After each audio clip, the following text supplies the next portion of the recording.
Welcome to this, the first of a series of which we've entitled Pirkei Imahot. The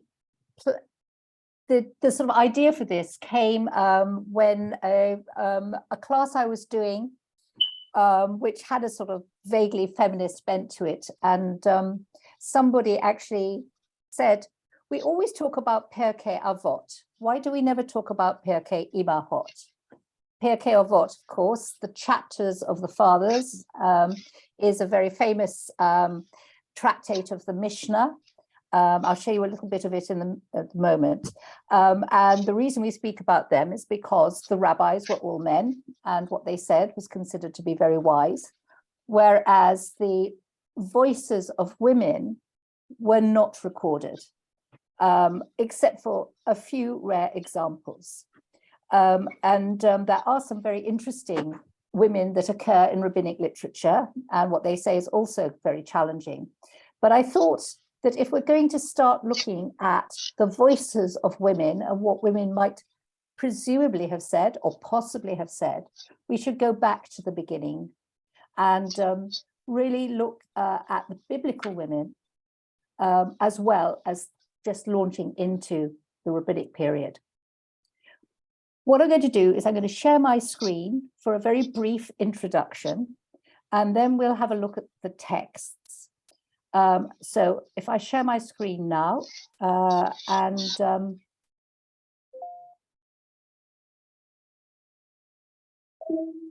hope you can all see it. Can you see my screen? Right, great. Okay, so Pirkei Imahot, the chapters of the mothers. Pirkei Avot, as I say, a very famous Mishnah, which starts with what is known as the chain of tradition, that Moses received the Torah at Sinai and transmitted it to Joshua, and Joshua to the elders, and the elders to the prophets, and the prophets to the men of the great assembly. They said three things: be patient in the administration of justice, raise many disciples, and make a fence around the Torah. So what you have here is the chain of tradition, this idea of the oral Torah that Moses received directly from God, not only the written Torah, but an oral interpretation, which was then passed down orally until the time of the Mishnah, 2nd century, when it was written down. I think this is quite significant because the reason that we have the men's history of Judaism, but not the women's history of Judaism, is that the men's history was always written down. Whereas the women's tradition, and there were some very rich traditions we do know, but they were passed down orally only, not written down, and so in the main have been lost. What I think we're going to do I hope in this series is try and retrieve some of those traditions and probably do a fair bit of invention as well as we go. But what happens with Pirkei Avot is that each generation says three things. This has become a convention, 3 pieces of wisdom. So here you have: be patient in justice, raise many disciples, make a fence around the Torah. As we go on, we will see Shimon the righteous was one of the last of the men of the great assembly. Please excuse me, dog. I'm afraid we're going to have a bit of barking through the session. He used to say the world stands upon 3 things: the Torah, the temple service, and the practice of acts of piety. Torah, Avodah, and Gemilut Chasadim. If you wait 1 minute, I shall remove her, and then it won't be quite so irritating. I'm too sorry about this.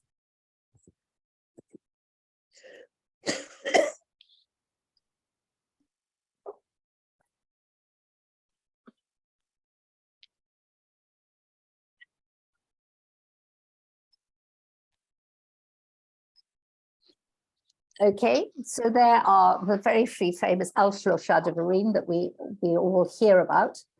And of course, the tradition sort of comes to an end. Well, it doesn't quite come to an end, but the most famous of the pairs of rabbis, and they do end up in pairs, being Hillel and Shammai. And they receive the oral tradition from the pair before them. And Hillel used to say, be of the disciples of Aaron, loving peace and pursuing peace, loving mankind, and drawing them close to Torah. So those, again, three things: loving peace and pursuing it, loving mankind, humanity, I suppose, drawing them close to Torah. And then the last bit of Mishnah that I will show you is, of course, he also used to say, if I'm not for myself, who is for me? But if I'm only for myself, what am I? And if not now, when? Again, a very, very famous passage. So we have this model of three sayings. And what I'd like to do in these classes is have a look at the biblical tradition and the rabbinic tradition of certain female biblical figures, and see if at the end we could glean three sayings that they said, or they might have said. So when I thought about this, I then thought, I'm sure somebody else has done this. It must have been done already. But I've had a look, and it doesn't look as if anyone has. A very cursory glance gives you the following. Okay.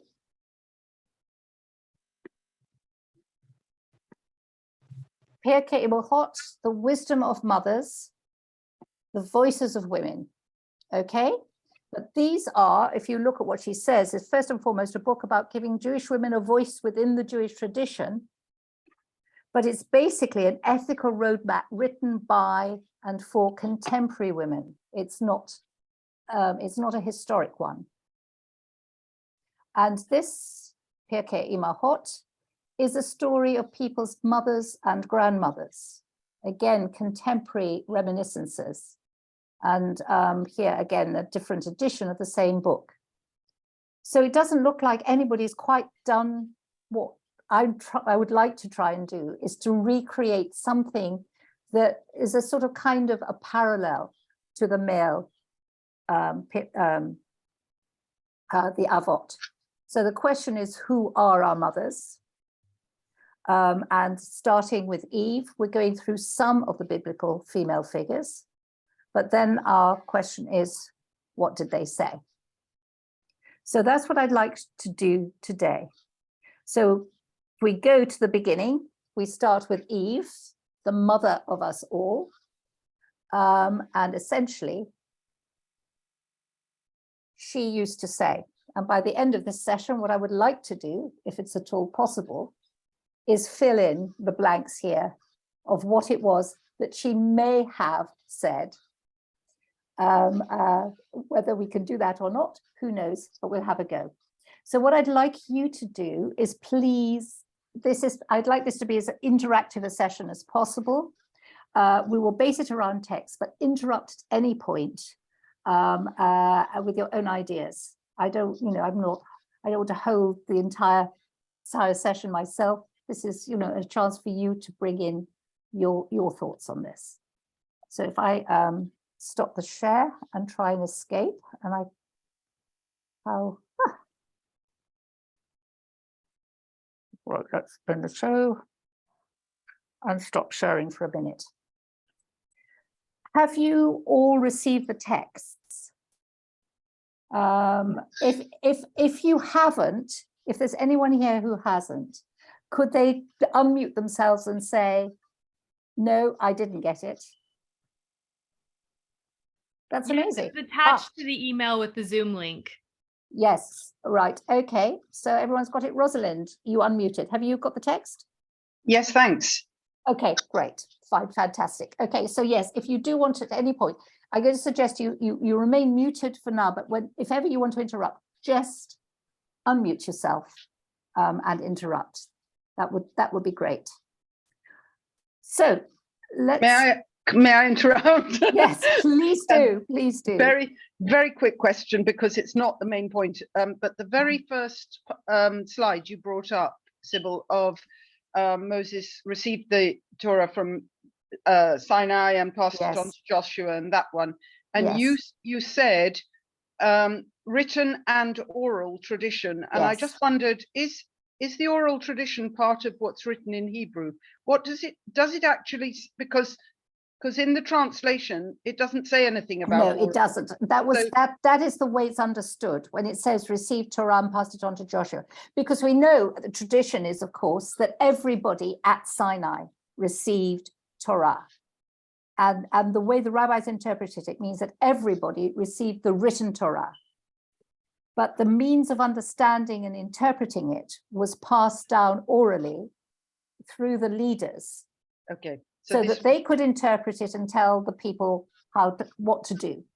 And that this oral Torah then became written down as the Mishnah.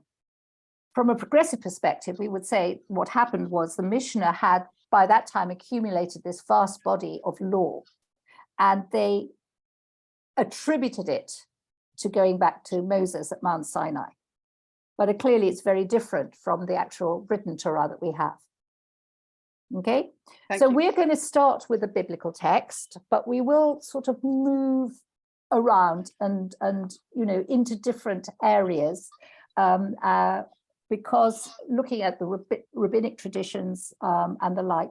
And in fact, I'd like to start with that. I'm not going to spend too much time about it, but looking at the creation of Eve, I didn't put the actual text there because we could spend our entire day sort of looking at that, and that's not the bit that I really wanted to look at. But this idea of, where was Eve? Was Eve an equal to Adam, or was she, subservient to him? One of the great rabbinic traditions is that actually Adam had two wives, that Genesis chapter 1, where it talks about God saying, let us make Adam in our image, after our likeness, male and female, God created them, so that you have this idea that both male and female are created equal.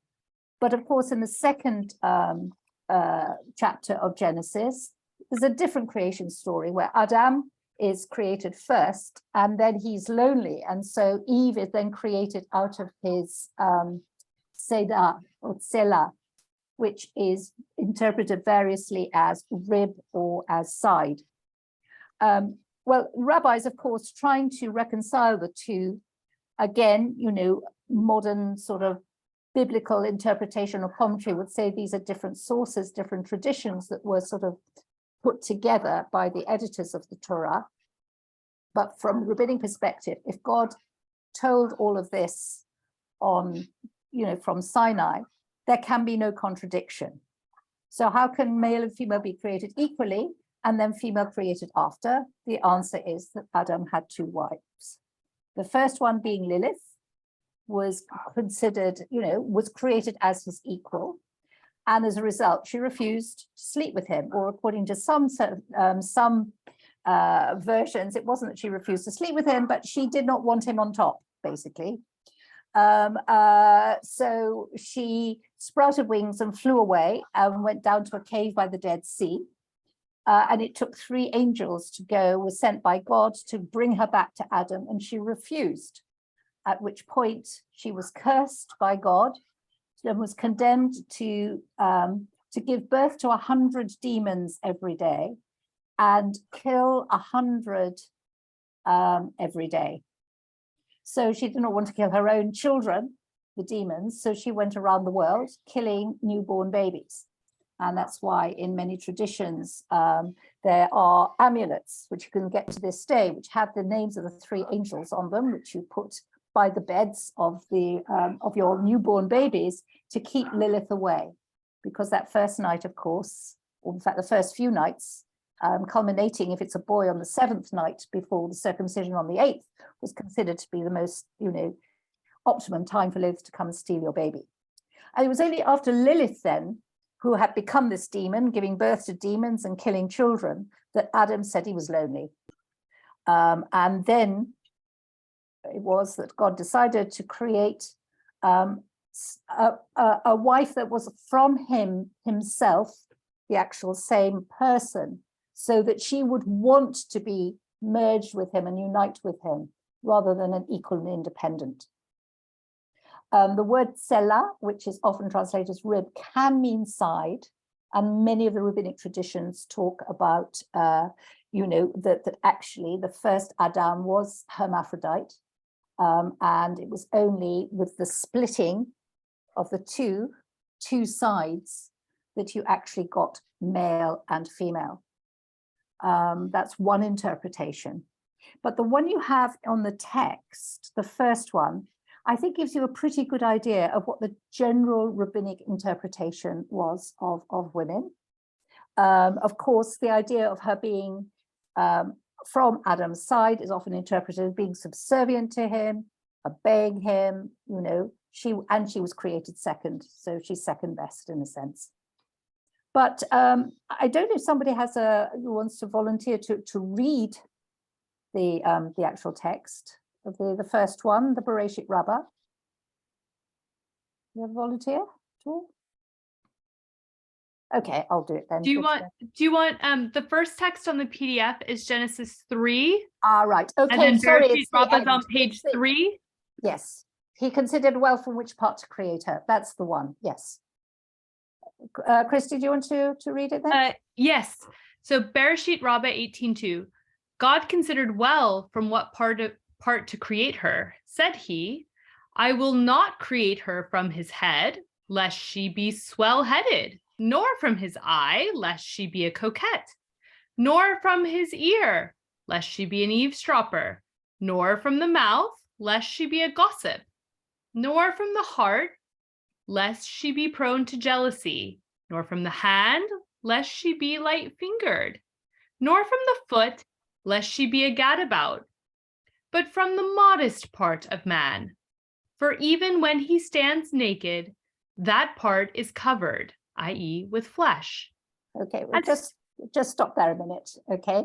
Any thoughts, comments, views? Okay, I have a question, which is that every translation of the Torah I have has rib and has a note that says, actually, this means side. Yeah. The other times it's used in the Torah, which, right, isn't that our great methodology? Yeah. What does it mean the other times? It's the side of the tabernacle. It's clearly side. It's not a rib. The tabernacle doesn't have a rib. It's not Gothic architecture. Yeah. Why are we still saying rib? Because the whole body of rabbinic tradition, or not the whole body, because many do take it aside, as I say, you know, but this even idea as from a early as hierarchy. I was on Safari, and even as early as Rashi, it says, oh, well, actually, it means side. So it's like everybody recognizes it means side, and yet, well, not everyone, right? The men, but that we still keep getting rib. Because you know, the bulk of tradition is that it was a rib. You know, that's where I mean, you know, with all these things, when you've got options or alternatives, you tend to fall down on the majority. So where there is a lot of rabbinic literature that uses the idea of selah as being a side, most of it doesn't. But are we projecting that backwards onto the Hebrew, or are we saying that we think the Hebrew? No, this is what they interpret. No, this is how they interpreted it to mean rib. But do we think the author of Genesis 2 meant rib or side? That I really don't know is the answer. I mean, you know, the one of the problems is this, you know, is a word that only, you know, hardly occurs other than those two examples. It doesn't necessarily mean that they mean the same thing in both examples. They can mean the same thing, but not necessarily. And the word selah has in sort of, you know, Hebrew continuing meant rib. So that's the way it goes.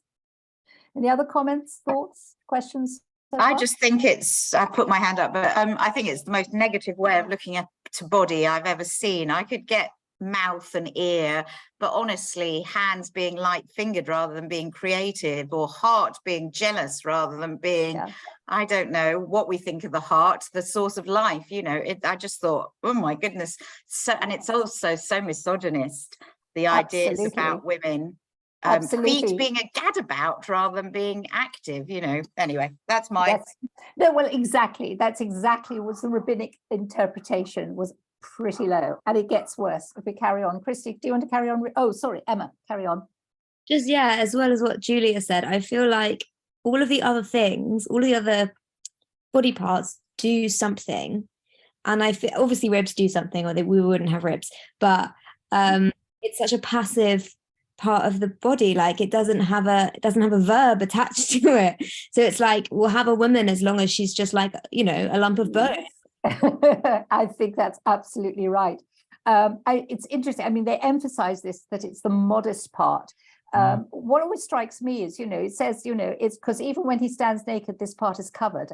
Actually, the entire body is covered, you know, in skin and in flesh. So, you know, it doesn't make sense. But what they're trying to emphasize is this idea of women be modest. But their assumption is that they're not, if you read on. So, Christy, if you want to carry on reading. Yes. And Deborah, I have seen your comment that your microphone is not working. If you put your comments in the chat, I would be happy to read them out. So continuing with Bereshit Rabbah, as he created each limb, he ordered her, be a modest woman. Yet in spite of all this, you have set at naught all my counsel and would none my reproof. Proverbs 125. I did not create her from the head, yet she is swell-headed, as it is written, they walked with stretched forth necks. Isaiah 3:16. Not from the eve, yet she is not from the eye, yet she is a coquette and wanton eyes. Nor from the ear, yet she is an eavesdropper. Now Sarah listened in the tent door, Genesis 18:10. Nor from the heart, yet she is prone to jealousy. Rachel envied her sister, Genesis 31. Nor from the hand, yet she is light-fingered. And Rachel stole the teraphim, Genesis 31:19. Nor from the foot, yet she is a gadabout. And Dinah went out, Genesis 34:1. Oi. Yes, of course, you know, the Dinah one is you know, this is the rape of Dinah, and the rabbinic commentary, basically, it starts, and Dinah went out, and the rabbis immediately say, why did she go out? You know, it was her fault. If she'd stayed indoors, this would never have happened to her, which again, I think is very much a sort of kind of classic, you know, sort of misogynistic view of women. So that. Can I say something? Yes. It reminds me a little bit of fundamental Islam, if I dare say that, wearing the hijab and the burqa, and the women being, you know, if Judaism was like that at the time as well, and they, you know, they branched out separately. But does it give an indication that the Abrahamic faiths were in tune with each other, and then Yes, we shifted to be more modern than other faiths? Yes, that's interesting. I don't know whether, you know, modern is the right case sort of term here, but certainly in the Middle East, women, when they went out, were veiled, and there was this kind of assumption, but it also changed a lot, because in biblical times women had a lot more freedom than they did in Mishnaic times. The Mishnaic law was very much affected by Roman law. And women in Roman households also did not go out. You know, the expectation was that you know, a good woman would stay behind closed doors. So a lot of the influence that we have comes from the Romans in that sense. So, Vivian, you're unmuted.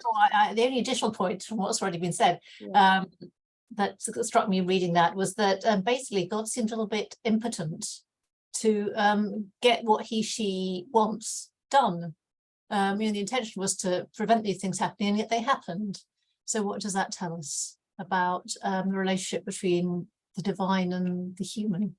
Yeah, you're absolutely right. I mean, you know, it does seem that it sounds as if God got it wrong, you know, and you would think that God, allegedly, you know, being all knowing, all seeing, all perfect, would be able to create Eve, and you know, every bit as well as he created Adam. So you know, what this is, you're absolutely right, but this is a particular rabbinic understanding of women that came from a particular period in time. Bereshit Rabbah was probably written 3rd, 4th century, although parts of it are a lot later than that. There is in the chat, isn't modesty a classical, I don't know what CE is, development?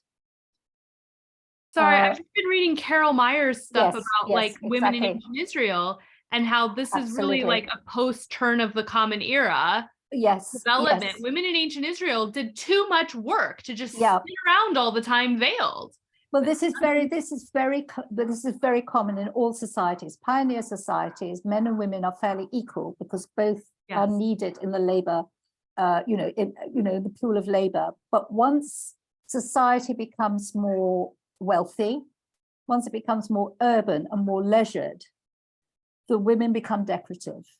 Mhm. And at the point that they become decorative, they lose any sort of equality that they might have. And that certainly is the case, that if you look at the way women worked, the matriarchs, for example, were not subservient or subject to their husbands. Right. But when you get to, I mean, one of the people will look at Michal, the wife of David, it's a very different matter, the son of the daughter of King Saul, where, you're talking about royalty, and she has she is pretty powerless in the story. Maybe So- that's why this is such a diatribe against all the women in Bereshit, because they're not conforming. I mean, I don't know when you think the source Yes. when we think the source was written, Yes. but presumably this is written 1,000 years after, Bereshit Rabbah is written Yes. 1,000 years after the Yahweh source. And I Mm. guess I just don't, maybe this is just me trying to save the women of ancient Israel from later patriarchy. Well, this is But what I we're just going to don't be want to looking at. project this backwards onto No, Eve, no. I guess.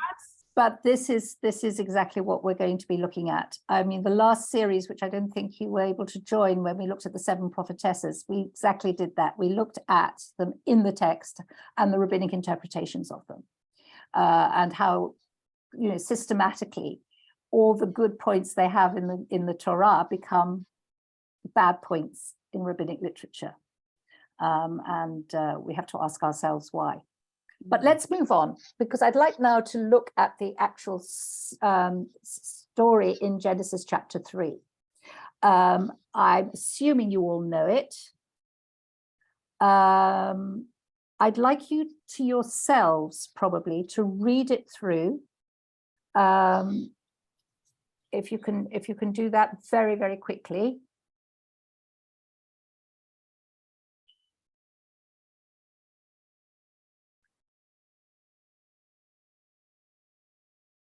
Hello, Sybil.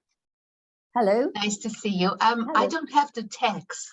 I Oh, was right. late joining, Okay. but how All right. do I get it? I mean, I don't know, Emma, do you want to send it? Shall I share my screen with the I'll text? send the link in the chat. Is that okay? Thank you.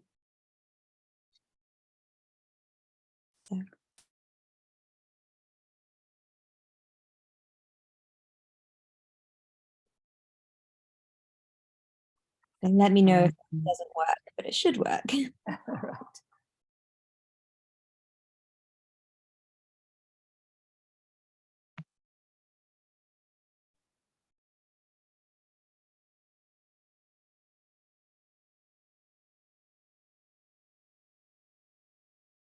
Okay, I don't know how far you've got in reading it.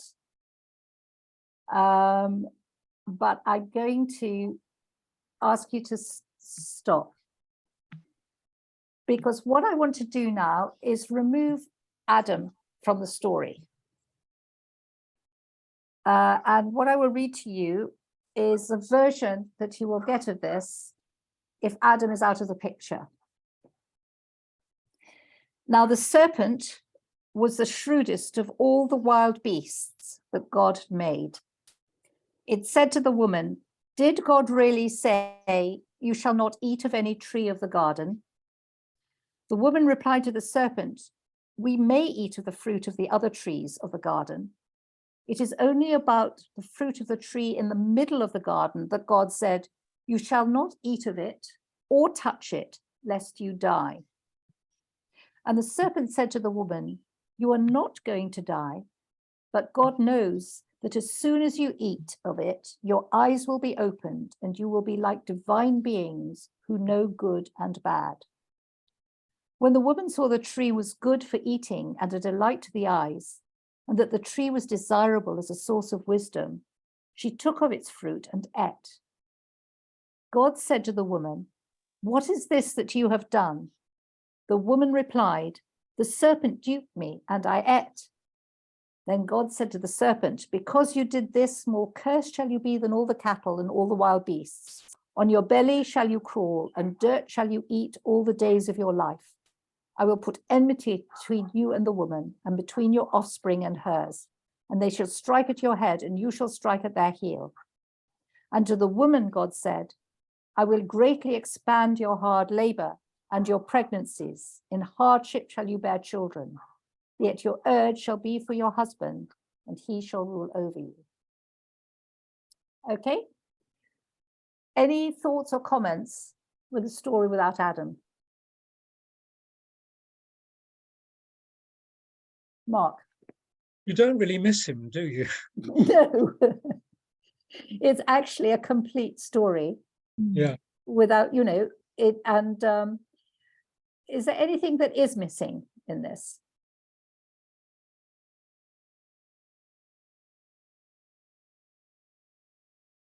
I say that, I mean, the What do you one, mean specifically? is there anything particular that doesn't seem to sort of We don't hear about the nakedness, which is if you don't read that bit. yes, that's true. There's not much of God. God is very present in the Garden of Eden, and God speaks to Adam a lot. God only speaks to Eve at the end of this story. All the rest of it really is the exchange between Eve and the snake. It's possible, I mean, again, this is probably speculation as much as anything. It's very hard to say, but there are, the Epic of Gilgamesh, for example, which talks about, the snake is a symbol of life, of eternal life, longevity. And this engagement between Eve and the snake here, the discussion would seem to be about that, and the fact that God says, when you eat of this, you shall die. Whereas the snake is saying, you won't die by eating this. In fact, they're both right in the story, because of course, they do die because they're then forbidden from eating from the tree of life, but it isn't the tree of knowledge that kills them. Deborah, you unmuted. No? Okay, all right. There's a certain status that Eve gets in this conversation, that despite the fact that she's done wrong, she's still credited with the status of being able to engage in this conversation. Yes. Even just not to be ignored is in itself an affirmation of personhood. Yeah, and the question is, why is she eating? Why does she want to eat it?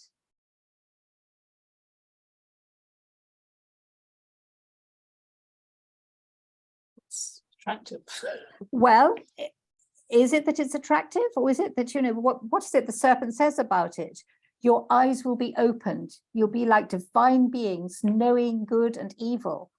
Isn't it the attraction of knowledge? I can't imagine it's that the fruit looks particularly appealing. I mean, if it's a perfect garden, surely all the fruit looks perfect. Yeah. She's drawn to it not because it's a tasty looking peach. I think it's more because of what it represents, because she's drawn to the knowledge. Yes, it says, I mean, this translation, which I think is the, I can't remember now, it's not the Safaria one, I'm not quite sure where I got this one from, but it's the tree was desirable as a source of wisdom. I don't know, it seems to me that when you take out the Adam bit of it, what you have is a woman who is inquisitive, yes, but, inquiring, desirous of knowledge, desirous of wisdom, and is taking the steps required for that, rather than possibly somebody who's just being disobedient. The translation that we have here, it says desirable the insight that the tree would bring. I like the word insight because insight kind of suggests that you have a eureka moment rather than just knowledge which you accumulate over time. Insight's kind of that Eve will have that, I get it, I finally understand everything. The knowledge kind of floods in immediately. Yeah. Mark, you were going to say something. Yeah, it just suddenly struck me that what attracted her wasn't the fruit, it was the tree. She saw that the tree was desirable and, and pleasing to the eye. And then she took the fruit, but it's the tree that draws her. Is there any significance in that? That's an interesting one. That's a interesting. I don't know is the answer. I haven't thought of that. I haven't sort of pursued that insight. I don't know whether others have a thought. Francis, you want to say something? I think it's also sort of an act of defiance, because if God tells Eve, don't eat from it, you will die, and the snake says, no, actually, that's not true. He's keeping the truth from you. What's actually going to happen is it's going to empower you. So in a way, it also feels like an act of defiance of the patronizing, oh, no, you can't handle this sort of act, which I really appreciate. Yes. There is, I mean, more modern sort of interpretations will would suggest that actually God did want them to eat from the tree, but it would only work if they actually did it of their own volition. How do you get a child to do something? The most obvious way is tell them not to, and they probably will. That to eat of it casually as part of, all the fruit of the garden would not have had the same effect. So it's interesting, is what is it that gives them the knowledge? Is it the actual fruit, or is it the desire for knowledge that prompted them, or prompted Eve to eat? Adam doesn't seem to have, if you bring him back into the story, he doesn't seem to have had much volition in this. It was, it was all kind of her idea. It's an act of separation as well, just in doing what you're not supposed to do. You're individuating from the parent. Yes. And that's what God intends for them to do. And I'm pushing it, grow up now. Yeah. Wow. Which then means that the result, we talk about them being cursed. The only one that's cursed is the snake. What happens to Eve is not so much a curse as it is a consequence.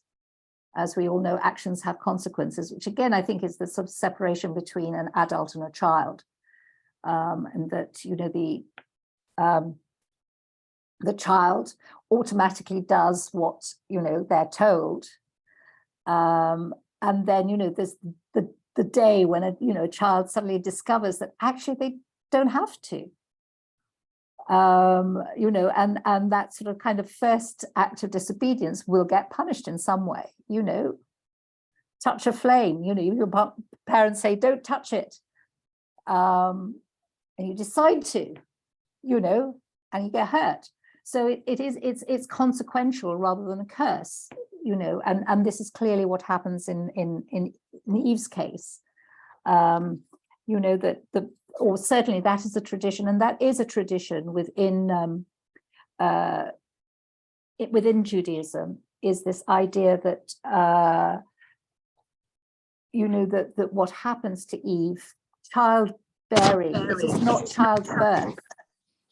Again, the rabbis were really interesting in this. We're used to the translation, that sort of, that you will, deliver in pain, will you deliver your children? And that's sort of kind of described as the pangs of childbirth. But there are rabbinic interpretations that say, actually, no, it isn't. And the Hebrew, again, is ambiguous and actually does mean child rearing rather than childbearing. So that the sort of pain is not a physical pain then so much as the kind of bittersweetness of watching your children grow up and grow away from you and become their own person. And maybe, the difficulties of women with multiple births and multiple child deaths, and, pain of a sort of emotional kind as opposed to a physical kind. And I always think that this is one of the sort of kind of rabbinic insights, which is really quite sort of a terrific one. Rabbi Sibyl? Yes, Alessandra. It just occurred to me like a question. So because in the Garden of Eden, everything was basically perfect, this inquisivity of Eve, or, no, not the inquisivity of Eve, just the snake itself, being so tempting with his promises.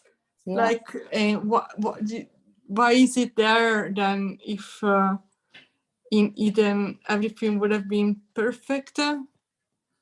Well, that's, so I think like it's still a design of God. yes, I would agree with you absolutely that this was part of God's design. And in a sense, Jewish tradition really does sort of play that one out, that we are the ones who are responsible, we are the ones who make the decisions. Religious decisions on lo b'shamayim, he would say, they are not in heaven. It is human beings that create halakha, that create Jewish law, that follow it. It's not God says this is what you shall do. This is the rabbinic interpretation goes beyond what God says you must do, to create this whole sort of web of halakha that we follow. So yes, I think you can say it is part of God's design. This this perfect world, but Eve has this nagging feeling. Is that all there is? Which I think, yeah, Emma. I was thinking about what you said about the idea of it being a consequence rather than a punishment, and just thinking about how it doesn't naturally follow on, like she ate the apple, therefore she experiences pain of either childbirth or child rearing. So I was thinking about maybe if the fruit is knowledge, and like it's the difference between after eating it is like innocence versus maturity, potentially that's what the knowledge is. And like I don't know, like the people who compiled the Torah thinking about maturity in gendered terms, and when a man is mature he goes to work, and when a woman is mature she raises children, and this is how we end up with these as punishments. I don't know. Yeah, I think that's very, very likely, because they are. Again, yes, the man's punishment is that the consequence of it is that he has to work hard rather than just watch the sort of fruit fall into his mouth. That's certainly it. If you move on, on the texts, you will see there's a whole number of different verses. The first one, which is the first one of our chapter, the serpent was more crafty than any wild animal, okay? In the Hebrew, v'hanachash chaya arom mikol chayat hasadeh. Crafty arom, okay? Subtle is another translation. There's, or shrewd. It's seen in a positive as well as in a negative sense. And it's interesting to know, we assume, because we know the end of the story, that this is negative here. But the same word is used, for example, in Proverbs 12, Adam arum koseh da'at, a shrewd man conceals his knowledge, while a fool proclaims his foolishness. Okay, or chochmat arum hevin darko, the wisdom of a shrewd is to understand his purpose, but folly of fools is deceit. So, here the same word is used, but in a very, very positive light. And then you get, and this is quite significant again with rabbinic interpretation, ani chochma shechanti orma. Okay, I, wisdom, dwell in orma, in shrewdness. Okay, now wisdom, this is when you come into the book of Proverbs, wisdom becomes personified as an actual sort of person, a female. Chokhmah is a feminine word anyway. And, you know, Chokhmah, particularly in this chapter, Proverbs 8, it starts with, you know, I was there at the beginning of his way, that wisdom was there with God before creation, before Bereshit. So wisdom is seen as shrewd, knowledgeable, it's knowledge. So again, you know, that the serpent is trying to get Eve to get wisdom from the tree of knowledge. Then, you know, this arum has something to do with wisdom and knowledge. Okay. Deborah saying yes, it was. Gosh, I'm just looking at the yes, menstruation. I was saying it's, yes, a bit of a curse sometimes. Yes, I mean it's known as the curse. So very much so. But Deborah says yes, he's both the snake is both clever and sneaky and knows how to get through to Eve. Yeah. Could I ask a question? Could the serpent be considered as the evil inclination within a person? Yes. In her, rather than outside, that the, you know, that even today, you know, that people have a, you know, there's an evil inclination in us. Absolutely. You're absolutely right, because again, psychologically, there was this, you know, there's a discussion about, you know, what are angels? And there is a sort of an understanding that actually angels are an outward manifestation of what we would today talk about, you know, our psychology, in a sense that, you know, the way we understand things now is inwardly, whereas the way it was described in earlier times was to manifest those feelings outward into beings. So you have your good angels and your bad angels who influence you, which is exactly that, you know, the Yetzer Hara, Yetzer HaTov, the good inclination, evil inclination. So absolutely, the snake need not necessarily be personified. It could be an inward mental. And also, if you link it to your ideas of consequences. Yes. That, you know, well, you know, if you go down that kind of route, then you see the story in a slightly different way. Although I suppose as a woman, one could ask, why is it the woman that is the perpetrator, if you like, although she seems to be saying, well, it wasn't my fault, it was a serpent. Yes, yes. On the other hand, you know, I mean, when you talked about the last part about the way that women are described, I mean, right up until, you know, a couple hundred years ago, women were described in these terms anyway.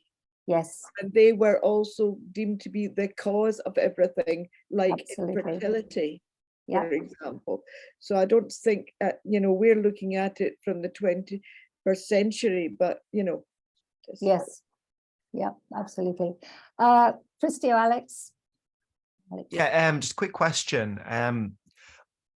What literary sources are there that kind of explore angels within Judaism? Because on the one hand, I've never really come across angels being explored in Torah, but then there seems to be a lot of midrash around it. Like there seems to be lots of angels. Like I've read about Sachiel, I've read about Samshel, Sandalphon. There's loads and loads, Sahachiel. But then why is it that in some regards angels aren't explored at all? And then when I kind of type in the names of them, there's masses of literature. Well, that's I mean, you know, I suppose the mystical tradition's taken up sort of angelology in a big way.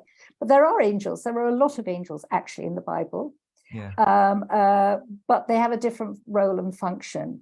That's a whole different series. Okay, well, I won't derail. Sorry. Right. Apologies, everyone. So yeah. So anyway, so wisdom. just to show you how things go. So wisdom as understood in Proverbs and in wisdom literature, which is a whole sort of genre of literature around the time, sort of the Second Temple period onwards. There was this idea of the sort of personification of wisdom as a woman, so that knowledge is involved, you know, is sort of kind of seen as female, which is kind of interesting. And then you come to the rabbinic interpretations of sotah. Now, I need to tell you a little bit about the story of the sotah. I don't know if how many of you know it. It's one of the parts of Torah that we very often miss out when we read it, because it's so difficult to sort of kind of, firstly, to understand, secondly, to explain, and thirdly, to justify today. But this is in temple times, a woman who is suspected of adultery. Not somebody who was caught in adultery. A woman caught in adultery would be stoned. But if a woman was suspected of adultery, she would be brought before the high priest and be forced to drink what were known as the bitter waters. These were, the high priest would write down the name of God, the 4-letter name of God, on a piece of parchment, and then dissolve that piece of parchment in water.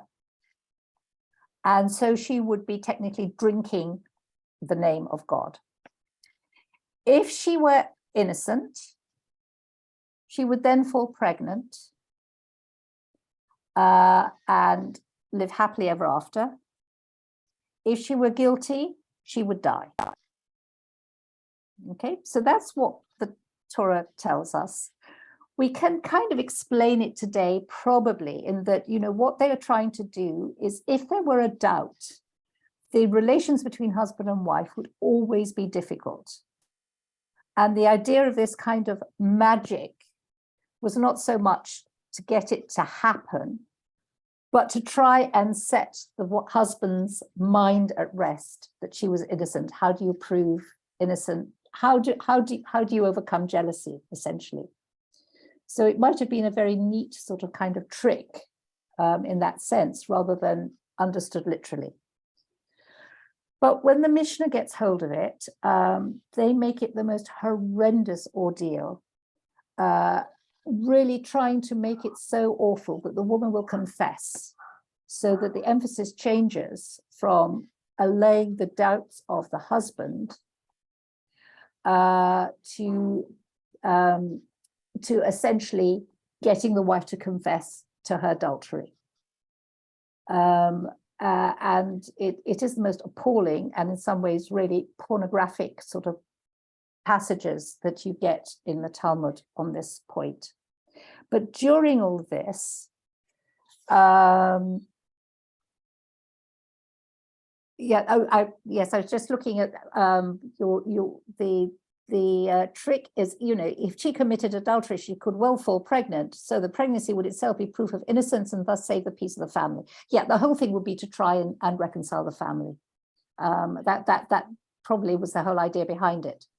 But certainly once the, what happens in sotah is quite different. So in the Talmud, it quotes this passage of Proverbs, "I, wisdom, dwell in shrewdness."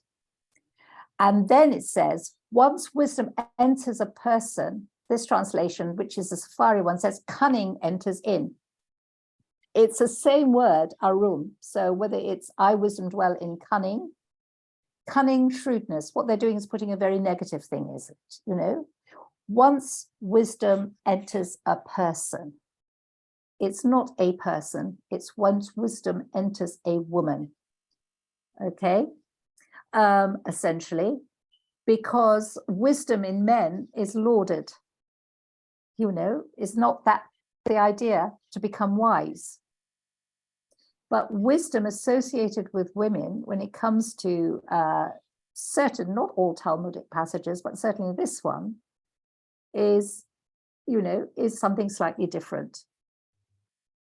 In the Mishnah, you have this very famous passage.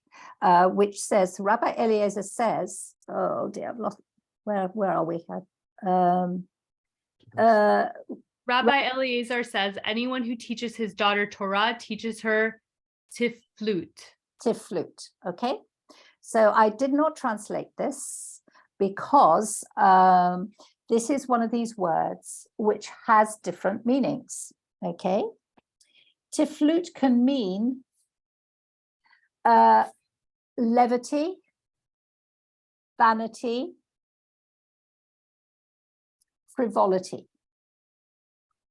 So basically, it's a waste of time teaching your daughter Torah because she won't understand it. Her mind is just not made for it, okay? But there is another understanding of it, which suggests it has to do with modesty or immodesty. Rabbi Joshua says, a woman prefers 1 measure and tiflut than 9 measures and pirshut. In other words, the women like 1 measure and lewdness, or basically, I suppose, sexual license, than 9 measures and abstinence. So they're kind of basically saying, women are by nature adulteresses, okay? Now, what this is then interpreted to mean, and I didn't put all of it here, is that actually not that women are too stupid to understand Torah, but really rather too clever, because if you start teaching it to them, they will find all the legal loopholes that will enable them to go out and gad about and sleep with whoever they want, because they'll always have an argument justifying it. So essentially it's saying that women are too clever by half and therefore should be kept down and in their place. So it comes from fear, because the concern then is that if women start reading Torah, they'll become informed enough that they can emancipate and basically rise up against. Absolutely. So it's male fragility. Absolutely. Absolutely. And that's exactly, in a sense, what has happened, because when I was one of the sort of first generation of women studying Talmud when I studied in Jerusalem. And it was so interesting because we were taught always to ask, when you are told something, where is it written? And that question, which is such a simple one, where is it written, has made all the difference in so many ways, because, what used to happen is rabbis would say, this is the Torah, this is the halakha, this is what you should follow. And women did, if you are orthodox and observant. But once orthodox and observant women started saying, where is it written? The men had to be much more, they had to justify themselves. And one of the greatest examples of that is that I witnessed, which was the recitation of Kaddish. The yeshiva where I was studying, a woman's father died, wanted to say Kaddish, and the male teachers jumped in immediately and drowned her out.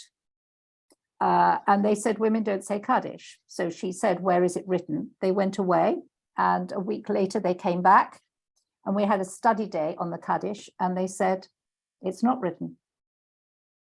Nowhere does it say women can't say Kaddish.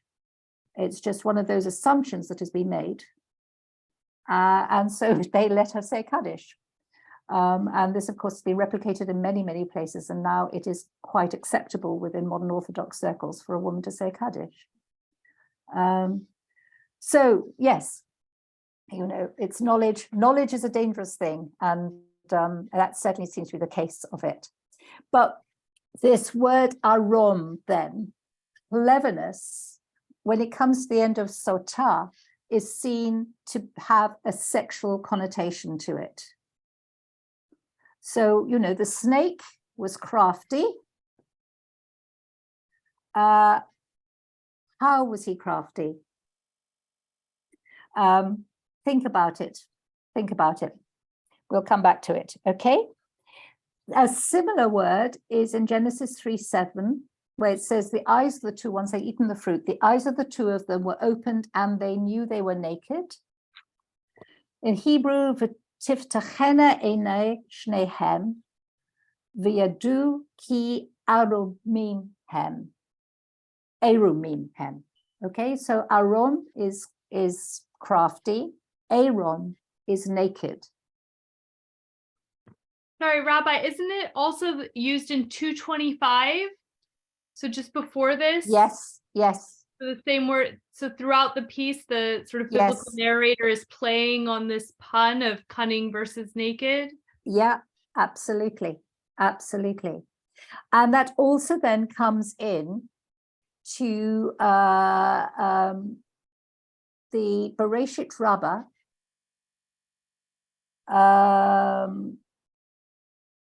which is comes in. All right, hold that thing about Arum. Bereshit Rabbah, when the serpent saw her exaggerating in this manner, what is it that she said? Go back to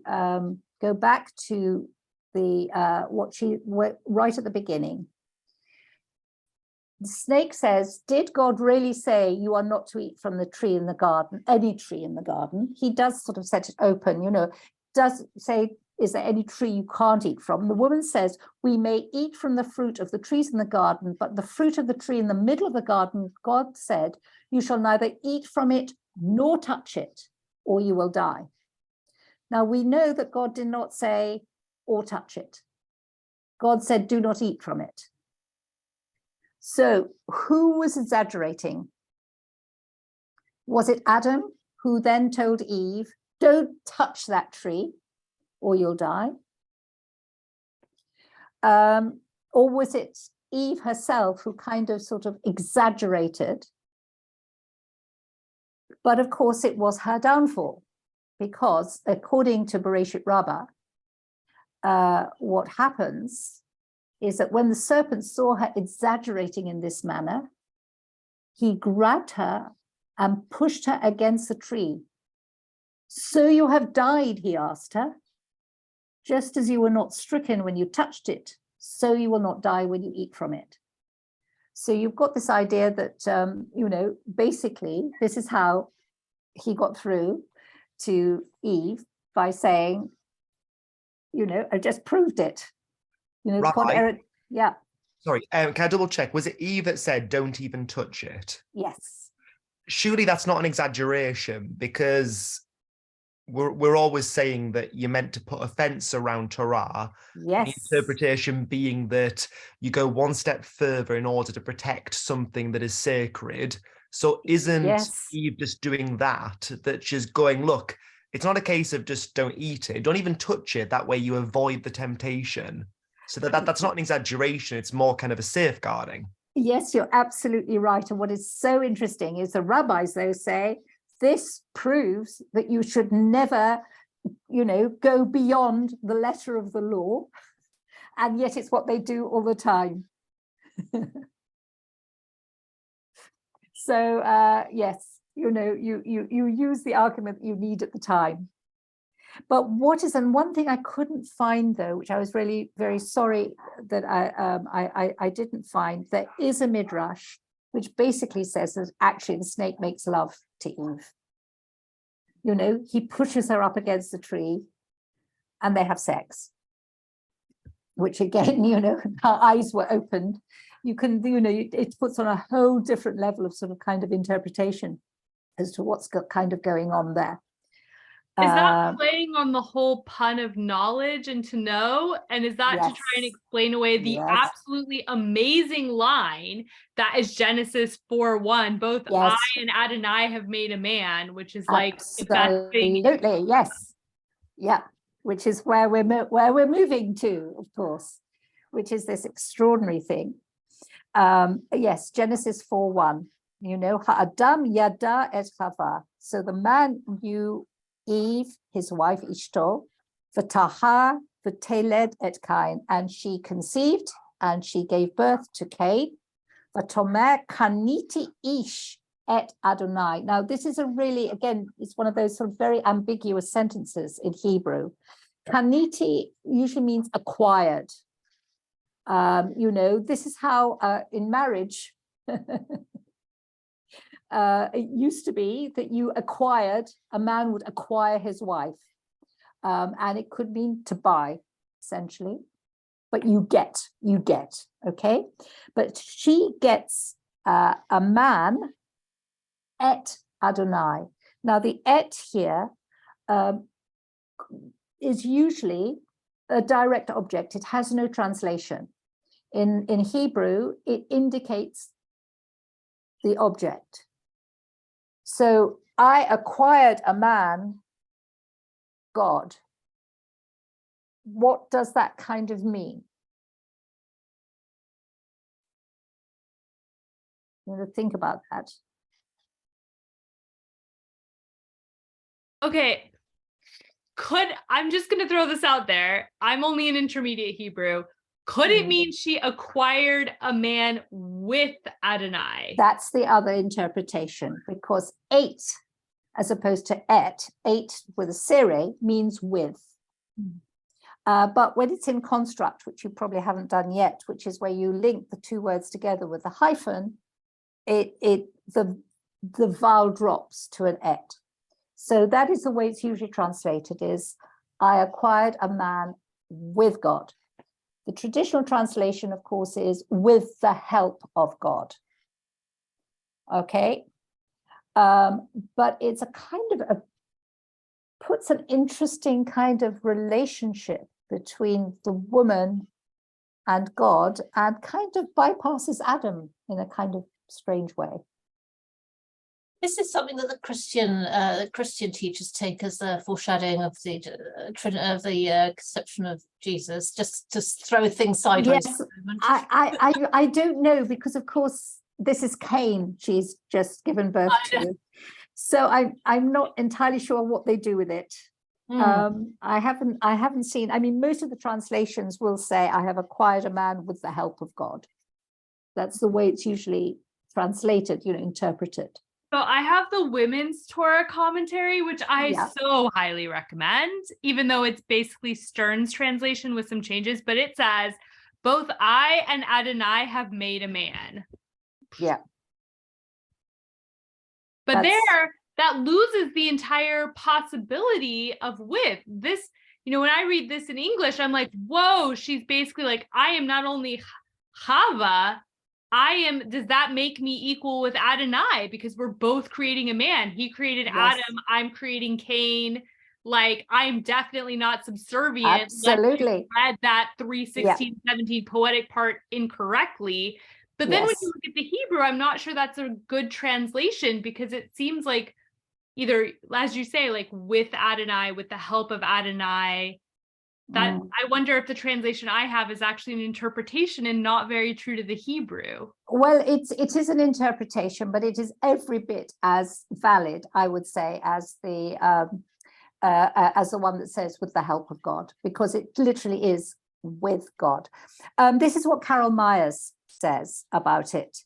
The word for create is the same as the word used in the Bible for the creative power of God in Genesis 14. Okay, and in extra biblical texts for the creativity of the Semitic mother goddess Asherah. So you may well have here links with Eve being kind of not the prototype first human, but essentially a sort of demotion from the original goddess theology. Okay, but women in the Bible are otherwise said to bear children, not to create man. And creating a man with God links Eve's creative power with that of God. So it's a sort of kind of interesting whether, if this is a sort of kind of a throwback to the sort of goddess era, or whether it is kind of giving Eve a sort of particular sort of strong strength of power but it is certainly one that I think we should focus on when we're trying to come here. You know, if we're looking at Pirkei Imahot, and you know, thinking about what words and what phrases we should use. There's one other small thing I want to take in, and then I'm going to look at the actual conversations that she has. Okay. Question: where was Adam during Eve's conversation with the snake? Any thoughts? Anyone like to guess? Okay, well, I will tell you what Bereshit Rabbah says. Now, if you look this up in Safaria, you won't find it, which I find interesting. That Safaria is not is using an expurgated version. I mean, there are different versions of text, so you know, you can't blame them. I don't think it's deliberate. But according to the Sonsino version of the Midrash Rabbah, Abba Halfon Bar Korea said, Adam had engaged in his natural functions. In other words, he'd just had intercourse with Eve and he turned over and gone to sleep. In which case, you know, Eve gets up and wanders off, probably feeling somewhat dissatisfied, you know, with Adam, and encounters the snake. And therefore, the implication is that's when, you know, the snake pushes her up against the tree and continues. So it kind of brings a whole sort of, again, this whole sort of kind of sexual element into it, which is kind of interesting. But if we look now at the three different areas that Eve speaks. In Genesis 3, verses 2 to 3, you know, we have this idea that we may eat from the fruit of the trees of the garden, but the fruit of the tree in the middle of the garden, God said, you are neither to eat from it nor touch it, or you will die. So what can we understand about Eve from that sentence?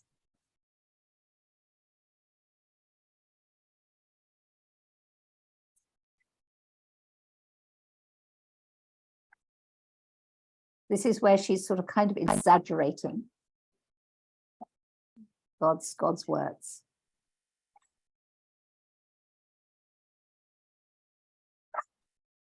The fence around the Torah? Yes, it looks like it, but it seems to be against such a fence.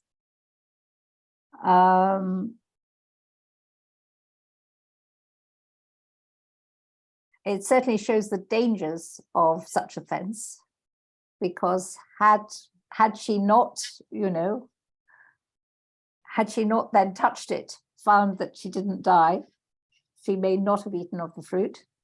Well, if we're going to flip it against the sort of narrator, for all sort of Eve in this narrative moment, then obviously we're glad she ate. Otherwise, we wouldn't be sentient. We wouldn't have any consciousness. Yeah.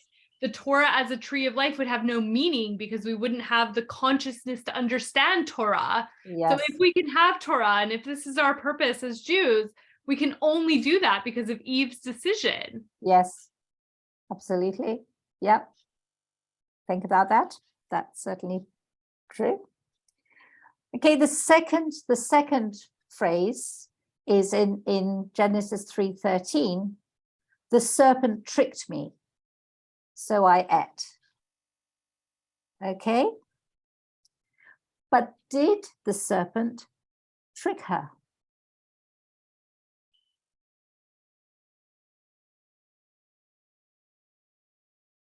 Now, again, if you look at the Hebrew, I don't know, did I put the Hebrew on the text in the, I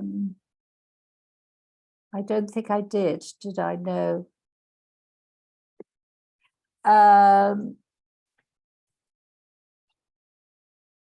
No, I didn't.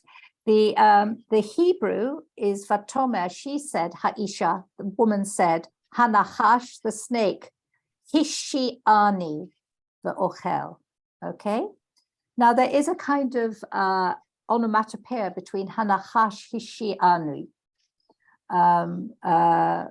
You know, the similar sounding words, but Hishiani comes from the root nasha, okay, which means to beguile. You know, in other words, to charm, not to deceive or trick. That's the way, again, it's one of those translations. It's probably a correct translation because we're into what's known in Hebrew grammar as the hifil. It's an emphatic form. So, you know, to emphasize charm or beguilement could well be to deceive in some way. But again, you know, this idea that maybe she was charmed by the snake. Okay, I'm sorry to keep talking, but this has literally been bothering me because I did the Torah service for this last month, and it's really been bothering me because Adam clearly throws Eve under the bus. Yes. And then so many commentaries say, oh, well, and Eve throws the serpent under the bus. Yes. But if we look at this from the point of view of, oh, this is an inversion of the Epic of Gilgamesh, but she's the hero, not the harlot. It's not about Gilgamesh or Enkidu, it's about her. Then the sort of the audience would think, oh, this is the tree of life. Yeah. God, well, actually tells Adam, unless he's a hermaphrodite, so you can't have it both ways. Either she didn't hear it, or she hears it and maybe she exaggerates or changes it. Isn't this always supposed to be about the tree of life? And the serpent is like a Sumerian Babylonian symbol of immortality. He says, oh, you won't die. So maybe she really was tricked. Maybe we're all tricked because our expectation is this is a search for immortality, but it's not. Her search is for wisdom, morality is a better, you know, has better alliteration, I guess. I don't know. Am I completely wrong? It's really been bothering me. Okay, no, you're not completely wrong. I mean, it's moving us into a slightly different area because I want to sort of avoid the whole Gilgamesh thing. I mean, yes, that was obviously the origins of this. But looking at this, how did the serpent deceive her? I'm not sure. I mean, you know, maybe just charming. He was just irresistible. She couldn't. Okay, Mark. The word seduction or seductiveness is going around in my mind. That there was, you know, that he's really confronting her with, you know, I used the word perceptive earlier, that he kind of senses that there's something going on inside her that he homes in on. And there's a seductiveness in the serpent's approach. Yes. Which the nakedness, the desire and everything is sort of bringing out. Yes, absolutely, yeah. So think again, what does that make Eve? What is it that Eve wants in this whole story? What is she after? And why does she feel she's being deceived, or if she's been deceived?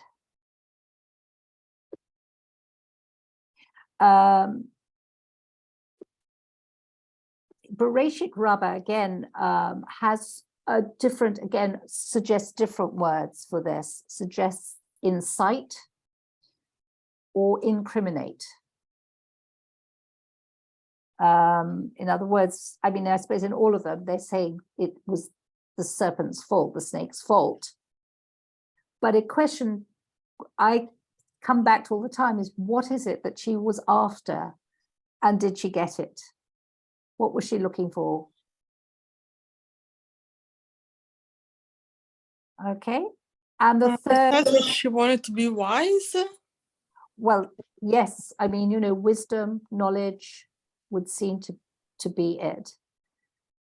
Why would she feel though that she'd been tricked by the snake? Did she not get the wisdom? The snake proved wrong because Eve had some fears on wait, I need to go back and read, of eating from the tree, but then otherwise she might die, but then the snake proved her wrong because he pushed her against the tree, and then he told her she didn't actually die. So I feel like Eve was having some fears or some indecision, and then the snake proved those fears to be unfounded. Yes, yes, but where's the trick? Because what did the snake do? Because at this point, I don't think they haven't been banned from the tree of life yet. You could say afterwards, the snake tricked her because, you know, she couldn't access the tree of life, therefore she would die. But it doesn't, you know, at this point, it hasn't happened. Francis, you wanted to say something? It was kind of a step before that, so it's not a direct answer to your question. If we're following that theory a bit, I don't know, hyperbolic, that Adam was basically content with having achieved what men generally do and was just lying around, Eve would have been very dissatisfied in more than one way.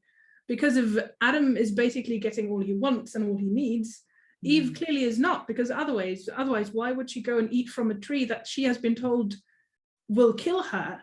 Yeah. And as soon as she gets even a glimmer of hope that that might not be the case and that she will get wisdom instead, she does it. So clearly she's not afraid of death. So, no. So sort of following that thought, even death would be less bad than being there right now. Right. I mean, obviously that's, you know, taking it to an extreme. And in that way, I mean, either if we had taken that interpretation, in that way she would have been tricked because she didn't die. Yes. But also because now she has the wisdom and it's not great realization she's coming to. I mean, ignorance was bliss in a way, in that case, I would say. Yes, I think so. You know, it's a question of, is this it, basically? What is this trick? Sorry, with regards to where the trick is and how Eve was tricked, this might be a bit of a cop-out as a question, but could it just be a simple mistranslation? Is it not that Eve was tricked by the serpent, just that she's saying, well, the serpent gave me the idea? Yeah, yes. I mean, that's certainly this whole idea. Yeah, yes, these other sort of interpretations, you know, inciting or charming or beguiling, or, you know, yes. It's like, because I think of the Garden of Eden as very much being like a metaphor for the loss of innocence. And so often children say, well, it wasn't my idea. Yes. They said I should do it. It's not my fault, yes. Yeah, no, not they my told fault. me to do it. Yeah. Yeah, absolutely. No, it is very much, I mean, you know, as an origin story, I think it's great, showing the sort of loss of innocence, the, you know, growth of a child. Mark, you wanted to say something? Yeah, and I'm running out on a limb here, so I could be completely wrong, but she seems to me that she's blaming the snake when a part of her is blaming God. Yes. You know, she didn't die, she didn't get the wisdom, and, you know, who's the real trick? I mean, there's a displacement thing going on here. Yeah, I think that's I'd like to be able to blame God, but you can't blame, so I'm going to blame the serpent. You know? Yeah. I don't know, could be wrong there completely, but it just seems to me. So, right, so yeah, so the third, of course, the third phrase that she uses is this idea when she says, you know, I have acquired a man with God. So those are her three statements. The one that she exaggerates, the one where she blames the snake, and the one where she kind of claims creative powers along with God.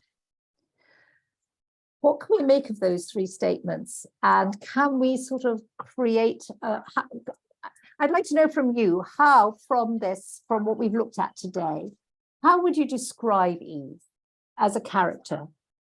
What is she like?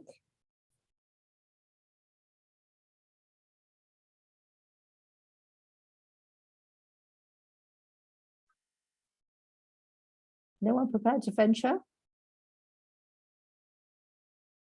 You've said quite a lot already, you know, she's, you know, search for knowledge. You know, Frances, I think, said she was not afraid of death. She's the heroine. She's not only our mother, she's the reason that we're sentient. She's the reason we're conscious. Okay. He's curious. We've got proactive, curious. I think it's interesting at the start of the text, the serpent she's the first person to mention the tree that she's not allowed to eat from. Yes. So she's already got that in her head. Yeah. Okay. Interesting. Wants more than she has. Mark, is that a good thing or a bad thing? I think she's hungry for knowledge. I think that she is pushing boundaries somehow. Yeah. Okay. All right. And Deborah says knows her own mind. And Alessandro is proactive. So we got stronger than Adam.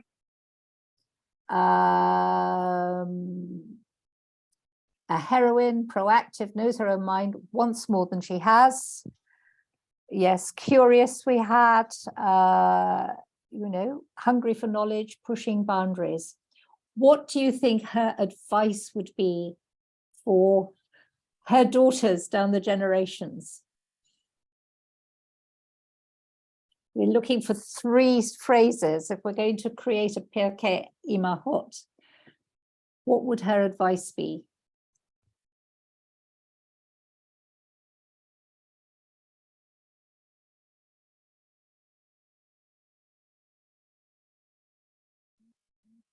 You want to hazard, don't be afraid to try something new. Don't listen to men.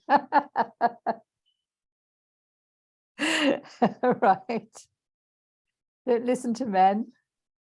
Don't be afraid to try something new.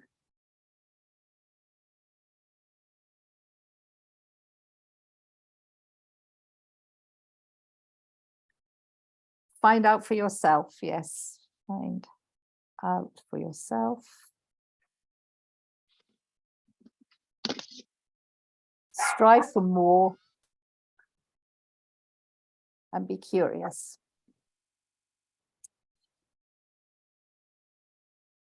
Julia, the curse was pretty bad, particularly before Casimir. Yes, Julia, but you forget, women forget how terrible it is. Do they? I didn't. Right. It was horrible. I have to say I did, because I remember the second time round, you know, sort of thinking, God, I'd forgotten it was like this, you know.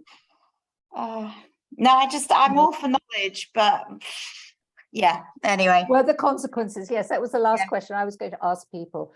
Do you think she regretted it? Do you think Eve regretted her actions? Christy is shaking her head vehemently. I think if she had regretted it, she would have begged God for forgiveness and not said, no, it was his idea. Right. Okay. Right. Well, I think we'll have to leave it like that. I'm sorry. I don't know, Christy, you're kind of you're gesticulating. Oh, sorry. You're mute. Sorry, Francis. I got so excited by what you said. I forgot to unmute. To say, yeah, like if she regretted it, I don't think she would have given birth, which supposedly is a curse in the, you know, Talmud, Yevamot. It's totally not. Erusin, but no, it's not in the Hebrew. But no, she doesn't say it's a big curse. She's like, oh, both Ad and I have made a man. So that's clearly So not it's a how good Eve thing. sees it. So yeah. Okay. Okay, we will leave it there for this week. Next week, I think we're looking at Rebecca. I skipped out Sarah because we did look at Sarah when we were looking at 7 prophetesses, but we'll look at Rebecca, who is a very interesting character, next week.